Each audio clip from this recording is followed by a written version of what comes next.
Tērā pia ka rereke te āhua o tā whāmek toha rongoā ki ngā tāngata e raru ana i te mate huka. Me te aha nā te rongo i tērā kōrero, kei te tino ā-wangawanga te kōka o tētahi tama e ngaua nei e taua mate wiriwiri. You tell us what that does. Ko Joel Harawira tēnei he te kau o na tau. E rua tau ki muri i mōhio tana whānau kai aia te mate huka.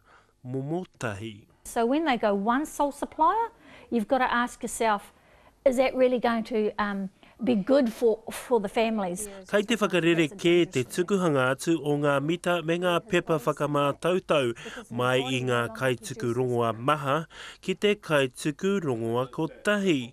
Ko te rongoa waihanga tumu whakarai pūtahi o Aotearoa, te hunga whakahaere i ngā rongoa nei. It's taken me a good year to really kind of get even a grip, and even now I'm still continually to use the diabetes hotline. I've rung these guys 3 or 4 times, just going, what are these things? What's happening here? They do service checks.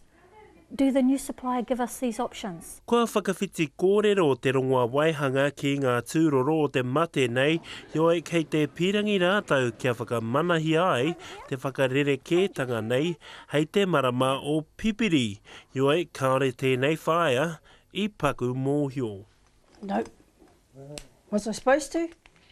He ruarau mano ngā tāngata I Aotearoa e pāngia ana e te mate huka, ko tahirau mano tāngata kāre anō kia tūwhiritia, ko te ruarau e 50 miliona tāra te utu kia tātou katoa I a tau.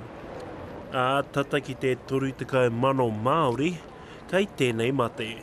The technology, they've gone for a cheaper brand because it's all about the money. And yet they can't really give us assurances as to what this new meter is going to give us. Ko tuku tāpai whakahea, Harawira, kia te rongoa waihanga, ioi e whakapono ana ia ka haere tonu rātou, mea rātou whakaritenga. Anzac Pikia, Te Karere.